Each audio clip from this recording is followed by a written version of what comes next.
We are ready to start Eternal Christmas in July. And the theme was selected to create in your consciousness an awareness that whereas Christmas is so vitally important and means so much to us when we correctly understand the meaning of the Christ Mass, is really a 360-degree turn. It goes around the clock.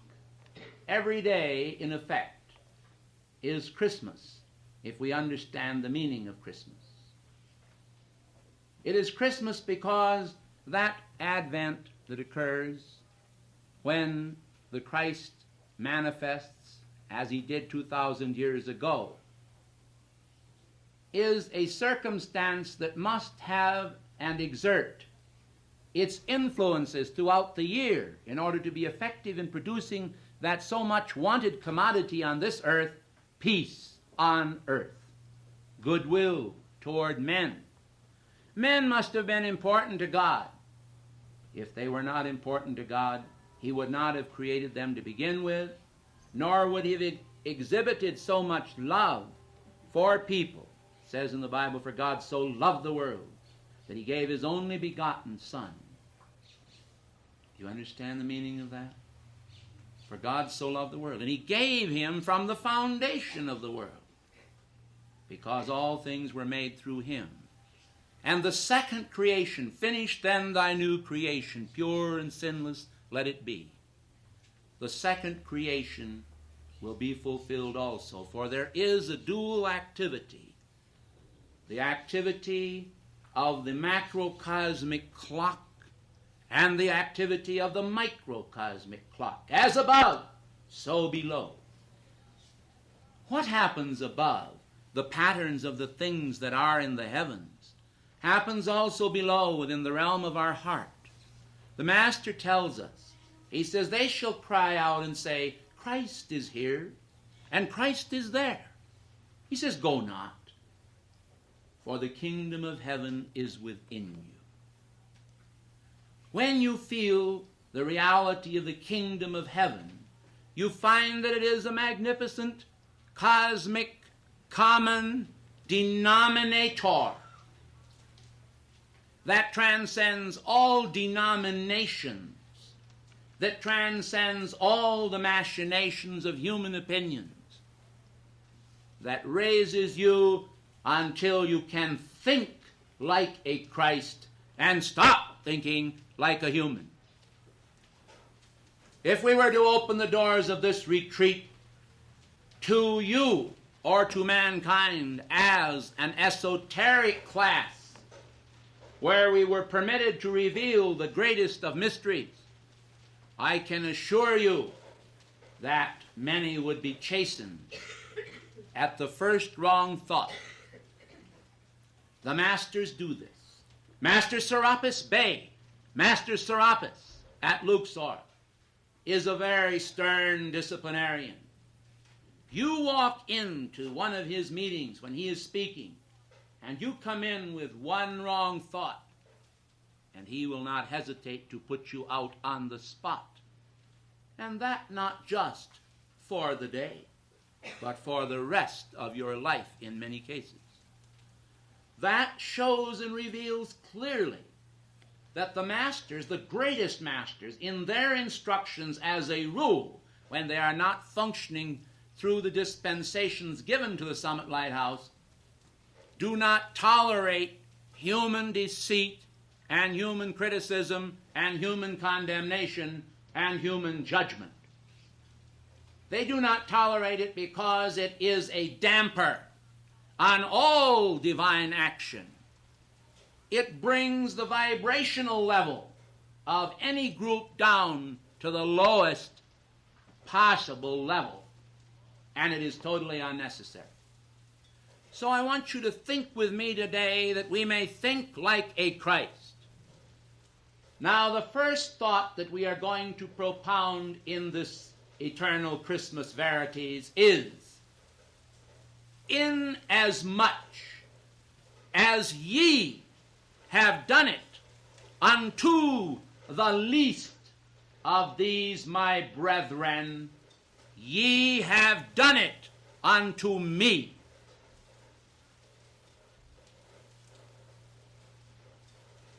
This thought is one of the most marvelous thoughts that you can possibly think, because it will bring to you a different view of the men and women that you meet wherever you are. It will bring you a different view of them. You will see them as though they were the Christ. And as I have told many times the story of Dostoevsky and the leper in the story, that is so similar to St. Peter's statement made when the vision appeared to him as he was being sent from the Jewish community to the Gentile community. He saw the vision of a great and magnificent sheet descending from heaven. And when the sheet came down, it was filled with all manner of creations, of creeping and crawling things. And with the vision came these words, "Arise, Peter, kill and eat." And then came the answer of the great apostle, "Not so, Lord." Remember, he's talking to the Lord. Talking to the Lord. "Not so, Lord." The command was rejected. "For I have never eaten anything common or unclean." So the vision was withdrawn, and the sheet ascended. And then it came down again, and the voice spoke the second time, "Arise, Peter, kill and eat." "Not so, Lord, for I have never eaten anything common or unclean." He stuck by his momentum, which many people do. He gave no consideration to who was speaking. It didn't matter that the Lord God was speaking. He was Peter, and he had his own concepts. And he had great knowledge of the law, and he had great zeal, and he had great devotion, and he was a good man. But not quite good enough at that point, because the sheet came down again, and the vision of the creeping and crawling things appeared. Horrible creatures within the sheet. "Arise, Peter, kill and eat." "Not so, Lord," came the answer again.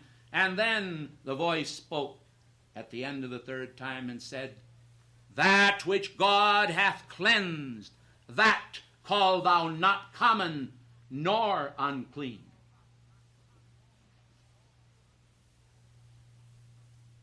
The full impact of that is also conveyed in Dostoevsky's magnificent presentation of the leper, where the gentleman is confronted by the leper and told by God to clasp the leper to his heart.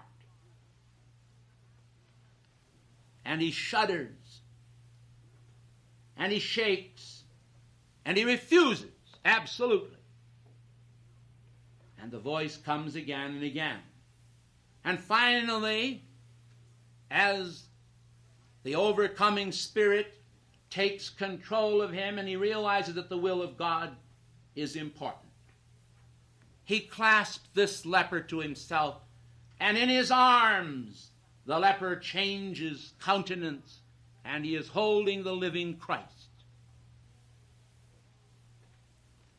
We live in a world where practically all of the struggle and all of the strife and all unhappiness, personal, collective, and otherwise, is the result of mankind's failures throughout Christendom, throughout even the Buddhistic world, the world of Islam, and throughout all religions. We find that the sword and the vengeance and the concepts of criticism and condemnation and judgment of what others do seems to be more important than to try to strive to understand and to manifest Jesus Christ and the Christ consciousness.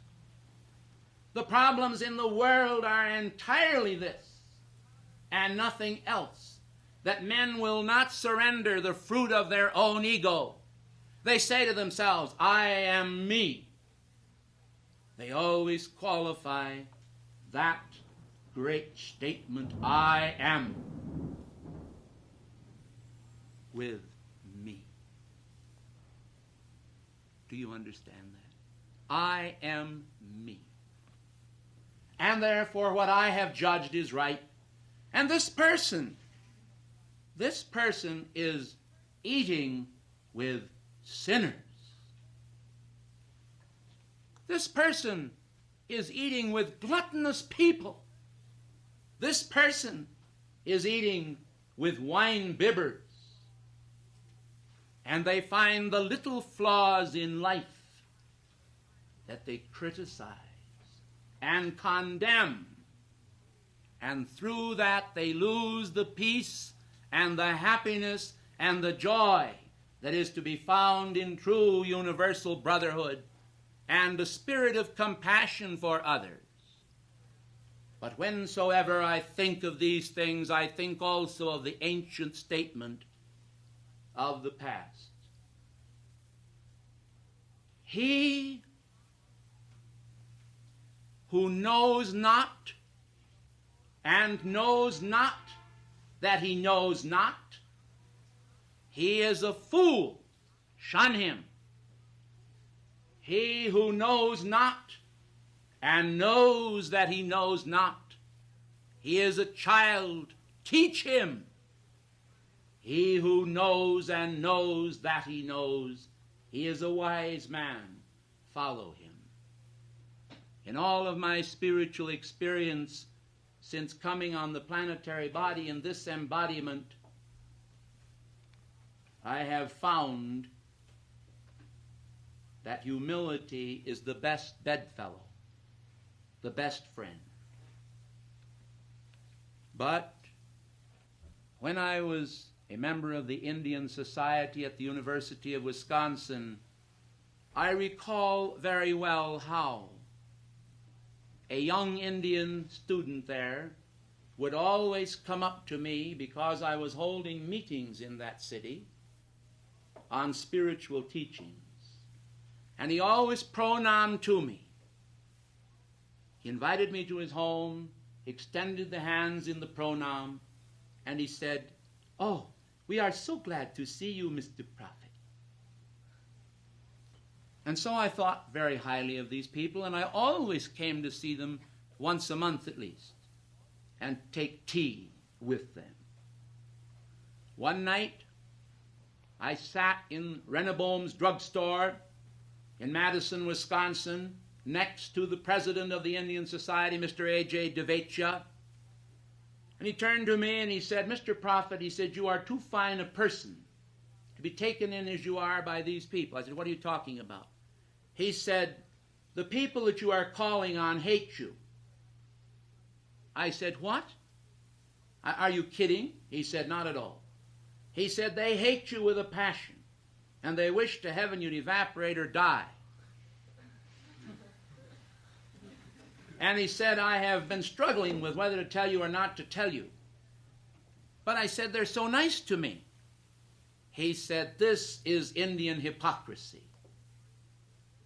When Mrs. Prophet worked with the United Nations, she found also this same manifestation of hypocrisy. This is not peculiar alone to the Indian people. It is peculiar to many people who to your face will speak great words of welcome, but behind your back will seriously damn and criticize you, not knowing that this is an impossibility. You cannot criticize anyone except you criticize the Christ. And it is particularly unsavory, unappetizing, and unwholesome in every way when spiritual people who are doing their level best within the framework of their understanding are brought under the hammer of criticism by anyone. This is the problem in the Christian church today. It is one that they have not solved.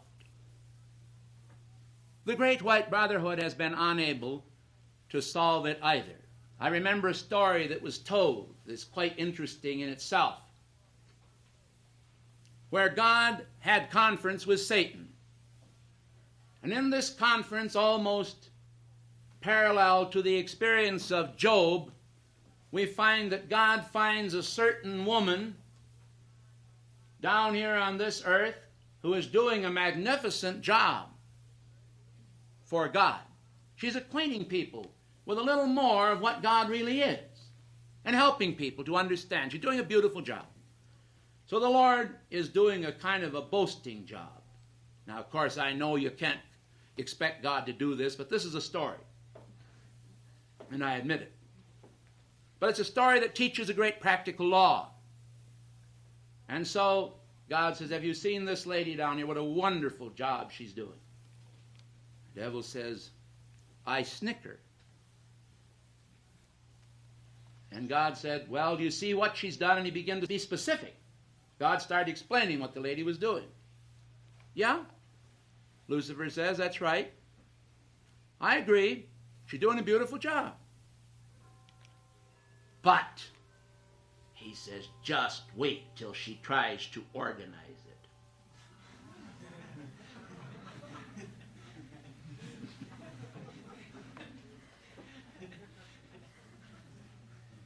It's a little hard to put together even a recipe for soda crackers. But wait till you start trying to organize an activity for the Great White Brotherhood. When we first started to manifest the Summit Lighthouse activity, I wore $19 suits. And this is awfully important. Your soul salvation may depend on the fact that I wore $19 suits. Because today I wear $200 suits. And I'll tell you how come. When I wore the $19 suits, everybody felt sorry for me. And so they were always giving me a donation. I haven't received a donation for over 5 years to speak of, ever since I started wearing $200 suits. But this doesn't bother me at all, because I never came in this work or ever expected that my suits, or that whether or not we are in a manger here in this Christmas in July situation, or whether we'd be in a mansion. Actually, it was the Master St. Germain who selected this house together with El Moria. And if you want to go around the house that was built in 1933 and look at the corners of this house, you'll see the stamp of St. Germain that was put on there in 1933, long before we ever owned it. And that is the truth. They selected this house. They have directed all things as they are done. And I hardly think that St. Germain, who could, if he wanted to, reach out into the air and out of thin air produce a jewel just as you snap your fingers, he was able to heal the flaws in jewels, so that if jewels had marks in them, the Master could literally create a sea of cosmic fire around that jewel and bring it all into the molten state in the wink of an eye and bring it back into perfection's crystal. Do you see what I mean? One time St. Germain was seated with a group of people. I believe this was near Paris. I wasn't there personally, I do not know, but I know that it happened. When someone was questioning some of his abilities and so forth, and so the Master said, well, this won't pose any problem. He stretched forth his arm and the shutters flew open. And the next thing you know, the table and all of the chairs with the people still seated on them was hanging over the sidewalks.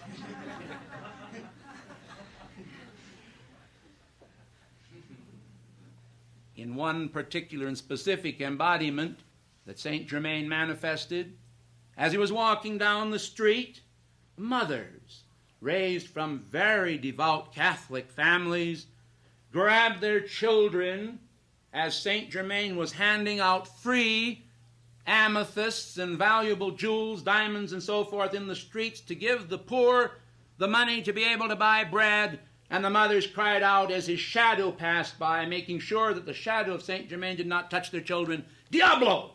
Diablo! The devil, they said.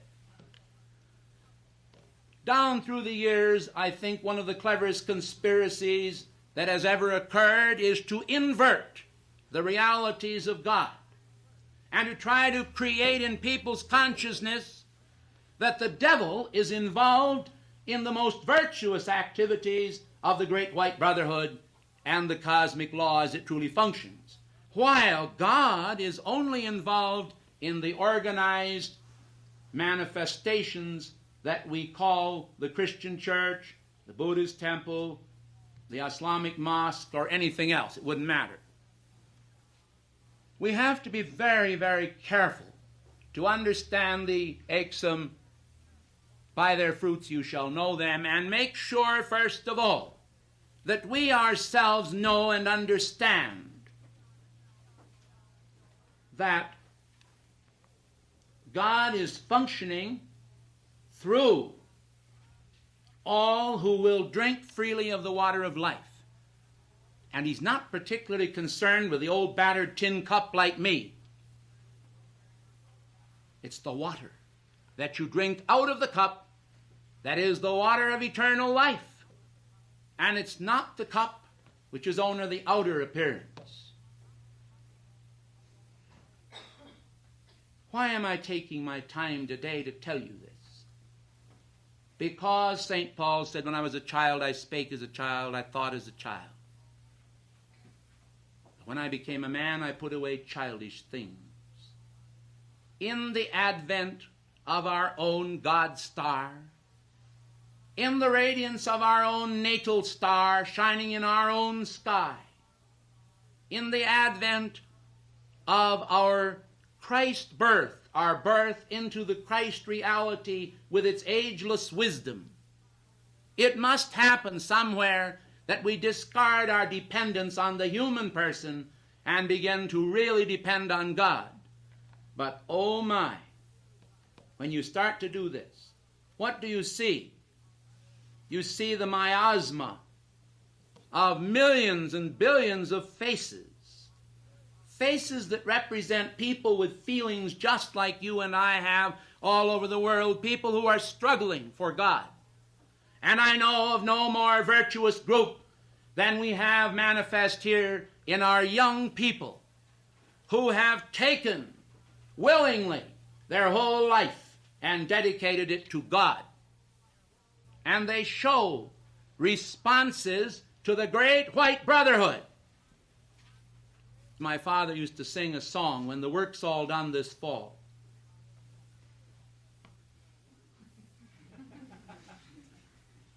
If you understand what I mean, the work is never done and it never will be, and you might as well forget it. As far as I'm concerned, I'm like the cowboy who said that he'd rather die with his boots on than he would to be put to bed and nursed to death. And I think this is true of many of our young people, and it's true of people at any age. And the dedication is theirs, and they have free will, and they do exactly what they want to.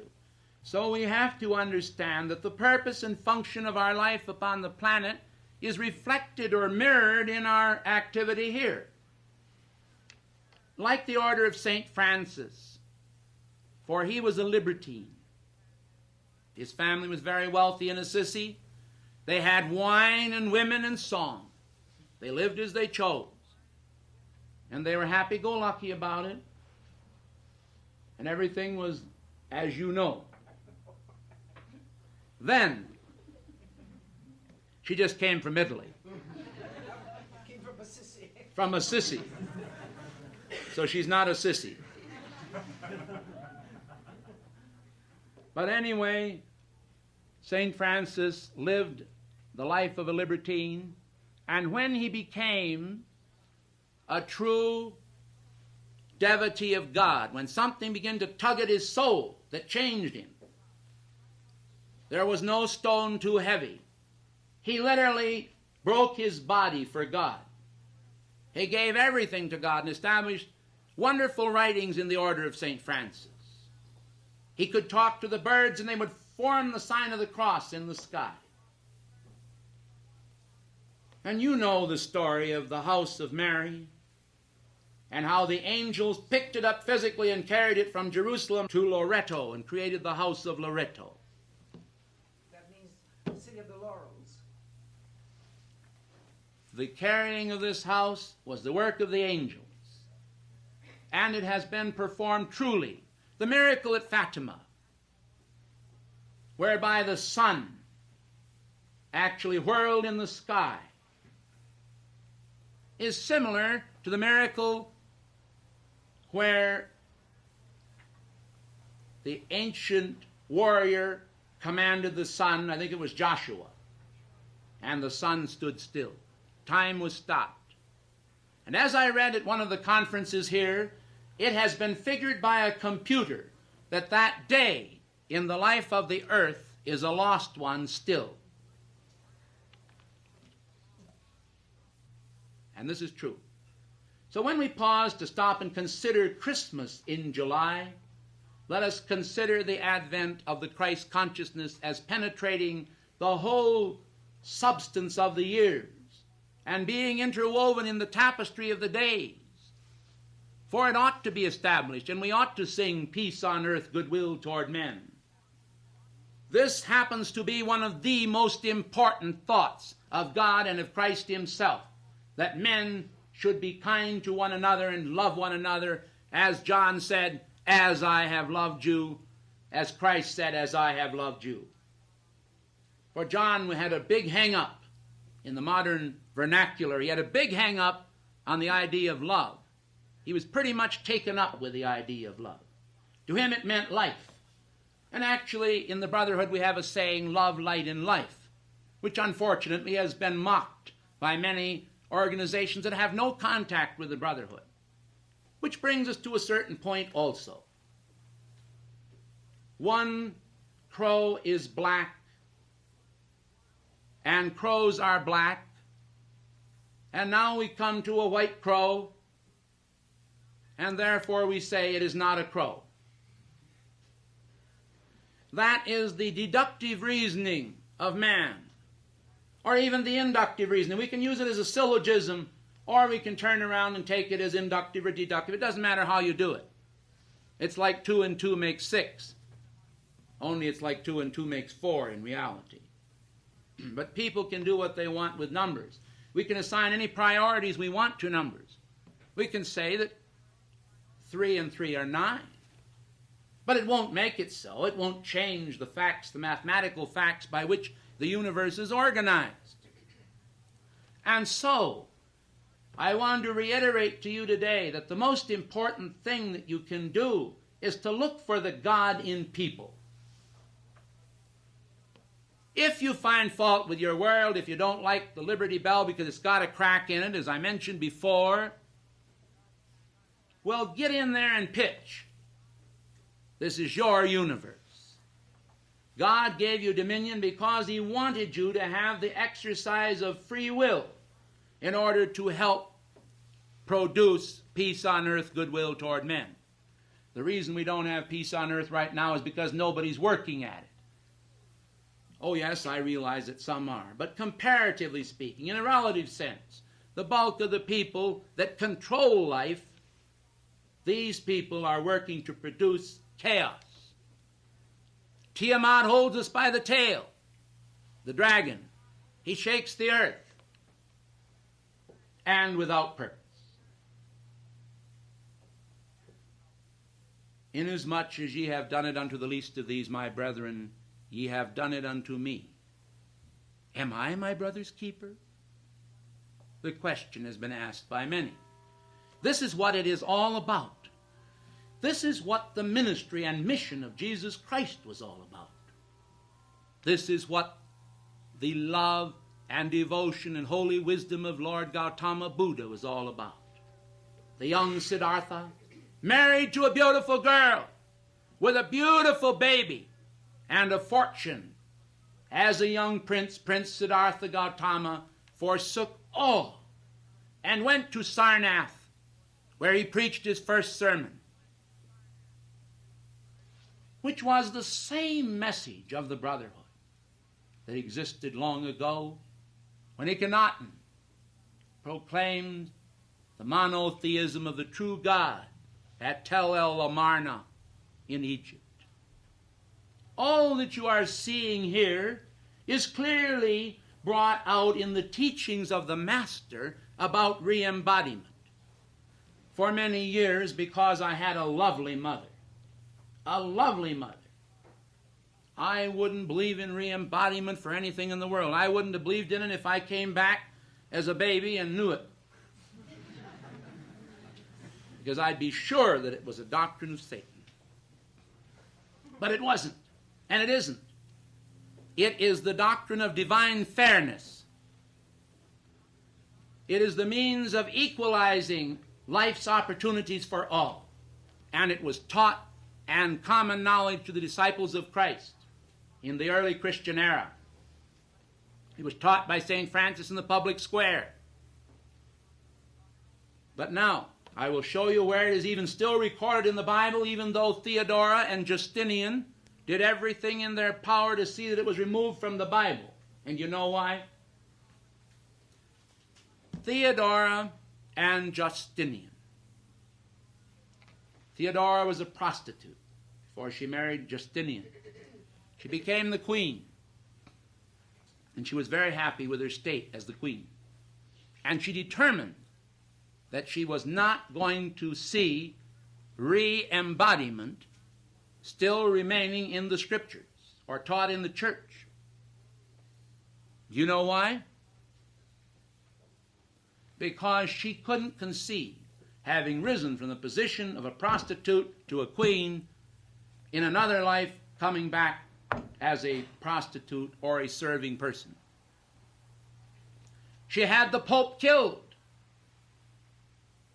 And in those days when Latin was the complete language of the ecclesiastical people, the common people could not read it, and they did not know all the Scriptures. The late Edgar Casey in his researches clearly explains this and backs it up with all the necessary Scriptures, which you can search out yourself in some of his writings. But in addition to that, let us now go to the verse of Scripture that was overlooked, that will show you the re-embodiment as clear as day. And it involves the interesting life of John Baptist, who was a re-embodiment of the prophet Elijah. The reason he was the greatest man ever born on this earth is because he is probably, if not the only one of the very few that ascended and then came back into embodiment again. Don't let anyone tell you that they ascended and then came back into the body again, because this is not a common thing and doesn't hardly ever happen. It happened in the case of Elijah, the prophet, however, in order to fulfill the ancient predictions or prophecies. When Elijah went up into heaven, his young disciple Elisha, who was also an embodiment of Christ Jesus, before Christ Jesus, of course. He was then known only as Elisha. He was walking with Elijah. And as Elijah was preparing to be caught up into heaven in a chariot of fire, he turned to him and he asked him what he wanted, and Elisha said, "I want a double portion of your spirit to rest upon me." And Elijah turned to him and said, "If thou seest me when I am caught up, it shall be so." And so we find that Elijah ascended into heaven in a chariot of fire, the fire element melting with a fervent heat as it conveyed his body into the cosmic cloud. And so he ascended, and his mantle descended and fell upon the young prophet Elisha, who picked it up and smote the waters, and the double portion of the spirit of Elijah rested upon him, because he that cometh after me is so great that he must increase and I must decrease, and I am not worthy to unlatch or latch his shoelaces. John Baptist. And so now we find the disciples coming together and discussing the manifestation of the prophet Elijah. And in this little circle of the Holy 12, we find them communing. And this is what they said, and this is recorded in the Scriptures. They said, "When will Elias come?" And then we find Jesus turning to them and saying, "Elias has already come, and they did with him as they wanted to do." Salome, you see, had danced before the ruler, and she got John Baptist's head cut off in a charger. It was handed to her in a platter. She didn't want it, her mother did, who was living in sin with Herod. And so we find that the Master Jesus revealed that this man, John Baptist, was the reincarnation or re-embodiment of the prophet Elijah, and was the greatest that had ever been born of women, because that child was one twice born in more ways than one. That child had ascended, as St. Germain did, as Jesus did, as Mary did, had ascended back to God and still came back and fulfilled his mission. Therefore, he was born the greatest of women. Now, we also find that Elizabeth, who bore John the Baptist and was the mother of John the Baptist, that as she approached Mary, when Mary was also with child with Jesus, we find that the babe leaped in her womb, and the child leaped in her womb for joy, because there was a recognition of this mastery of God, this holy thing that would be born of Mary. So we are able to delve this afternoon in our eternal Christmas in July into the Christ mysteries that span the centuries. Because have you ever thought what would happen if one were grinding at the mill and he was taken and another left, and one was working in the fields and that one was taken and another left, and the manifestation of the second coming of Christ had occurred again? What would happen to the rest of the world and civilization from that point on, when this marvelous manifestation occurred? People do not understand the realities. Not that we have no hope or do not recognize the possibilities of Christ in his second return to this earth. Of course he could come back with clouds and every eye could see him. But then let's get back to the practical aspects of that. If every person that has ever lived upon this earth, every person that has ever lived on this earth were resurrected again, where would you really put them? And then we have the advent of Christ coming with clouds around the world, and as a child I used to think that this was exactly so as written, and I wondered exactly how it was going to be handled. But one is taken and another is left. One is grinding at the mill, and he's taken, and another is left there to grind. And so we have to understand the great mystery that the Christ is the Christ of the ages, that there are dispensations, that before Christ his salvation still held in effect. And he is the Christ of the ages before his nativity and will be forever. Jesus Christ, the same yesterday. Hear this now. The same yesterday, today, and forever. For the kingdom of heaven is within you, and in whatever age you live in, and although 10 generations from now you are the great-great-great-great-great-great-grandmother or grandfather of someone that then lives, you may find yourself either your own grandpa or your own grandma, or you may have ascended in the light and find that you are striving to remove from the consciousness of mankind all the deadly defamations of God's character that are brought out through the misunderstandings that men have about the vicarious atonement. They do not understand what it really means. Each one, in the final analysis, has to actually make their own God decisions themselves.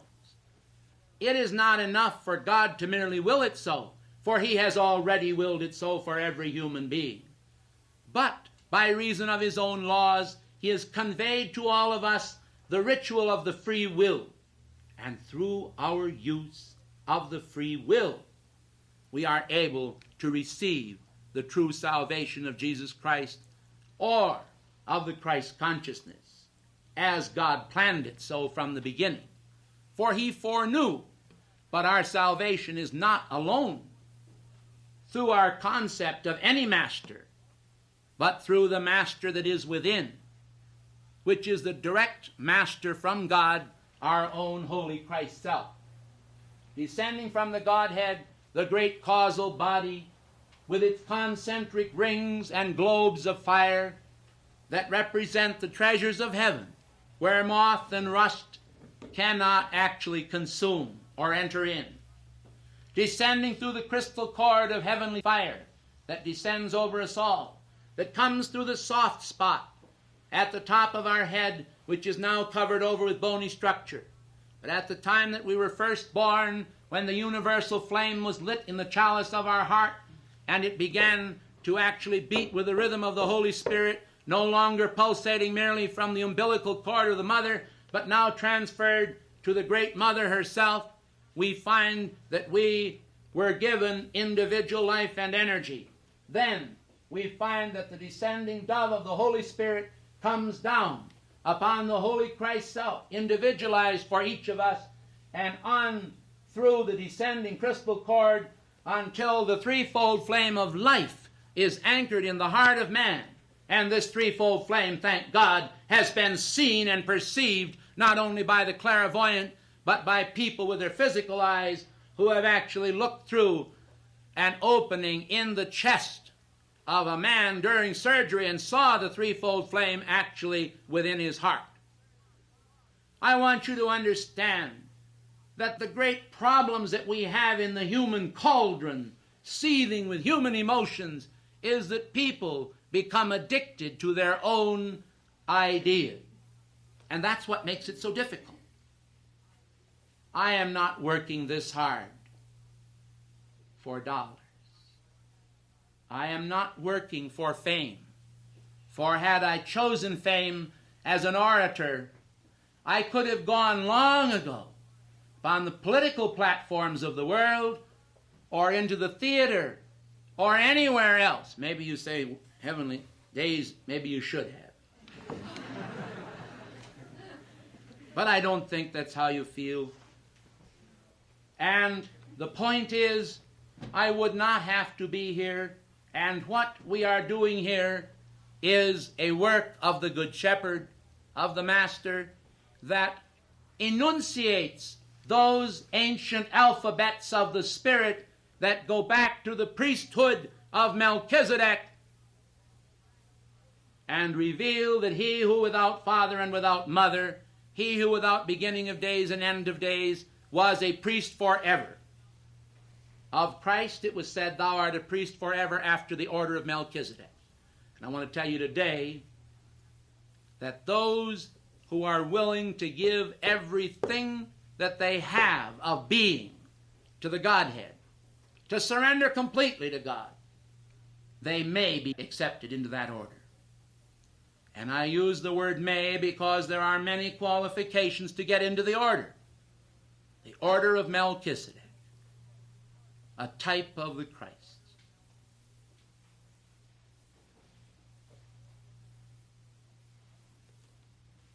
And so I have presented for you thoughts on Christmas in July.